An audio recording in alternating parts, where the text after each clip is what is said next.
Nina bakaSikhakha uMathombuluka mama ubhince kanjani ubhince watebhisa kusinyakanyaka isimo abayivune ngeinduku ngingakaze ngiyibone isimo ivunwa ngeinduku enhla nasezansi ngiyababingelela oQhwabe ngiyababingelela ophakathwayo omgunika yeyo godolozi usimamane sengwele ngonyama ngethemba nisaphila emthandeni cha sisaphila thina kwaKhumalo umntungwa lona ukholo ngakwaKhumalo kwikholo KhumaloTV ku YouTube ngethemba nisaphila nina beqhawe nina bezulu phezulu ngisemthandeni namhlanje ngosika kwelijikayo ngenkosi uMeseni kaMusi kaGodolozi yabasemthandeni yabakwaQhwabe nina beqhawe inkosi uMeseni kaMusi yabusa isilo sakaQhwabe ngesikhathi kwaZulu kubusa isilo sasoSuthu isilo dinizulu kacetshwayo lokho ke kuchaza ukuthi ke nina bembube inkosi uMeseni ke iyona ke yabe ke ibusa abantu bakwaQhwabe ngesikhathi kubheduka impi yamakhanda ngo1906 nina bezulu phezulu impi yamakhanda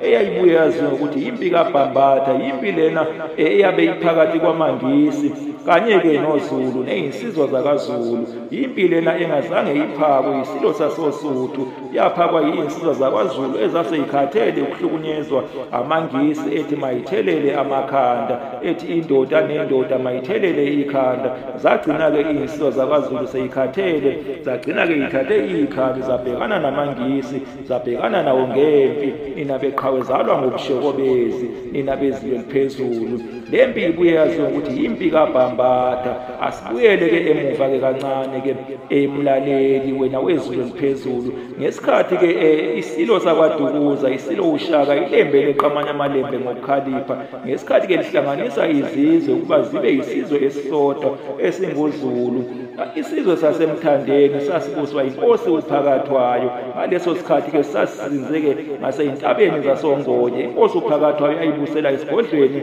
sasemthandeni okuyisigodlo esakhiwa inkosi uQhwabe indodana yenkosi uMalandela nina beqhawe nina bezulu phezulu inkosi uQhwabe yabe newabo wenkosi uZulu nina beqhawe inkosi uZulu yazala ke abakwaZulu nina beqhawe inkosi ke uQhwabe yazala ke abakwaQhwabe kuthiwa ke ngaleso sikhathi isizwe sakwaQhwabe sabe ke sisikhulu kakhulu ke uma ke usisiqhathanisa nesakwaZulu esasibuswa yilembe ngaleso sikhathi elabe ke libhizi lihlanganisa izizwe labe ke limatasa ke lihlanganisa ke izizwe nina bezulu eliphezulu nina beqhawe nina bekuthiwa ke uhambe kwahamba kwaqubuka impi phakathi kwalezizwe ke ezimbili okuyisizwe ke sakwaQhwabe kanye ke nesakwaZulu kwaqubuka ke impi phakathi ke kwelembe nenkosi uphakathwayo kaKhondlo yabakwaQhwabe nina beqhawe kuthiwa ke kulempi ke ilembe lawudla ke umhlanganiso nina beqhawe inkosi uphakathwayo yaligoba uphondo ke kulempi nina beqhawe kuthiwa kwathi ke lapho ke inkosi uphakathwayo izwa ke ngokwehlulwa ke kwempi yayo kuthiwa ke yamelwa ke inhliziyo inkosi uphakathwayo yakhothama nina bezulu eliphezulu nina benkosi ngemva ke kokukhothama kwenkosi ke uphakathwayo isizwe ke sakwaQhwabe ke sangena ke ngaphansi ke kombuso ke wakwaZulu owabe ke uholwa ke yilembe elabe ke limatasa lakha ke uZulu ke ngaleso sikhathi nina beqhawe kuthiwa ke kwaba khona ke ingxenye ke enkulu yesizwe ke sakwaQhwabe eyasuka ke ngasoNgoye lapho ke kwakwakhe khona lapho kwakuzinze khona isizwe sakwaQhwabe yaphikelela ke nasemthandeni lapho sekusemthandeni khona namhlanje ngakwamaphumulo kuthiwa ke leyo ngxenye yayiholwa ke uGodolozi indodana ke yenkosi ke uKhondlo uGodolozi ke wabe ke engumfowabo wenkosi uphakathwayo wabe ke engomunye wabafowabo benkosi uphakathwayo kuthiwa waphikelela lapho sekusemthandeni khona wafike ke wakha ke omunye umthandeni wakhe ke omusha wayiphembela ke obakhe ke ubukhosi nina beqhawe kuthiwa ke wayihamba ke nengxenye ke enkulu yesizwe ke sakwaQhwabe nina benkosi wabusa ke ngempela ke uGodolozi nina beqhawe kwathi ke lapho ke sekhothene ubukhosi isihlalo ke sathathwa ke indodana yakhe ke uMusi nina beqhawe inkosi ke uMusi ke ngemva ke kokukhothama kwayo ke yona ke yashiyela ke indodana yayo ke inkosi ke uMeseni okuyiyona ke sixoxa ngayo kakhulu ke namhlanje. Inkosi ke uMeseni yabusa ke ngesikhathi ke sokubusa kwesilo sasoSuthu, isilo ke uDinizulu kaCetshwayo. Isikhathi ke leso kwabheduka ngaso impi ke yamakhanda, impi yayibuye yaziwa ukuthi ke impi kaBhambatha. Nina beqhawe uBhambatha lona wabe eyinkosi yabakwaZondi, wabe ke ngomunye wabaholi balempi ke bempi ke yamakhanda. Nina beqhawe abanye ke abaholi kwabe ke kuyinkosi uMehlo kaZulu kaSikayo waseMaqungebeni, inkosi ke uSigananda kaZokufa waseMachubeni kwaShezi. Yona nkosi ke yavelela kakhulu ke kulempi, yagqama kakhulu ke kulempi. Abanye ke abaholi kwabe ke kuwuMangathi kaGodide kaNdlela kaSompisi wakwaNtuli, umholi ke omunye ke futhi kwabe ke kuwuChakutshana kaGezindala wakwaSithole. Nina beqhawe insizwa zakwaZulu ke zalwa ke ngomshokobezi. Nina beqhawe kodwa ke zagcina ke zilugobile ke uphondo ke ngawo ke unyaka ka1906. Kuthiwa ke kwathi ke lapho ke impi ke isiya ke ngasekugcineni ngasemaphethelweni inkosi ke uMeseni kanye ke nomzala wayo inkosi ke uNdlovu kaThimuni, umntwana ke uNdlovu kuthiwa bayinikela emangisini, bayinikela kuMashiqela. uMashiqela ke uCharles Saunders wayebona ke ngeindaba ke zabantu ke eShowe.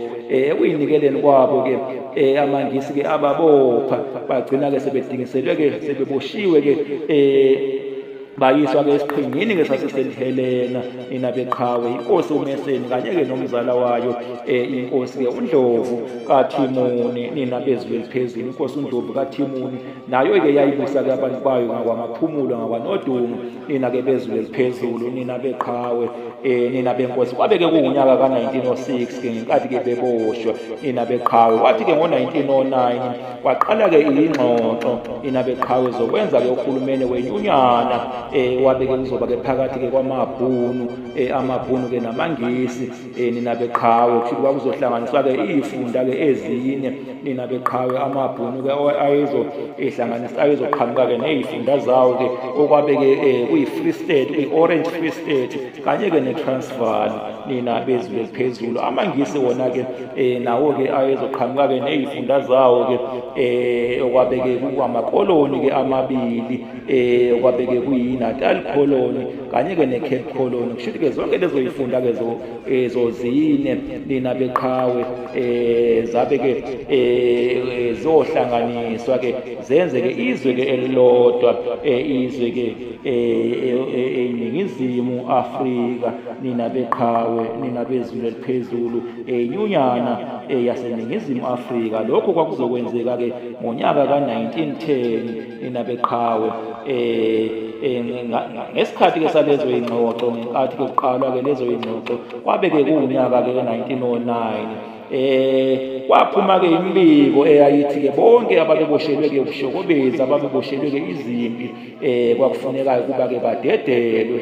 Nina beqhawe bakhululwe kuhlanganisela ke nabo ke abantwana ke umntwana ke uNdlovu kanye ke nenkosi ke uMeseni. Ngempela ke bagcina ke bededeliwe. Nina beqhawe kodwa ke inkosi ke uMeseni ke ukukhululwa kwayo kwaba ke nembandela. Amangisi ke ashaya phansi ngonyawo athi ke awayifuni ke ezweni layo emthandeni. Ngakho ke kwakufuneka ke iphinde futhi ke idingiselwe ke eXhobo. Nina beqhawe ngempela ke yagcina ke idingisiwe yadingiselwa ke eXhobo okuyilapho ke yagcina ke ikhothamele khona kwelamabhaca. Nina beqhawe nina bezulu eliphezulu nina benkosi. Ekhothameni ke kwayo ke kwabusa ke ngemva ke ukukhothama kwayo kwabusa ke indodana yayo ikhulu zasemthandeni zaqoka ke zabeka ke indodana yayo uMtshingwa. Nina beqhawe kodwa ke kwahamba amathambo enkosi ke uMeseni agcina ke elandiwe ke azotshalwa ke ngesizotha ezweni lawo lasemthandeni. Niphile nina bezulu eliphezulu, niphile inaba kaSikhaba uMathombuluka mama ubhince kanjani, ubhince watebhisa usinyakanyaka insima bayivune ngeinduku, ngingakaze ngiyibone insima ivunwa ngeinduku. Nina beqhawe.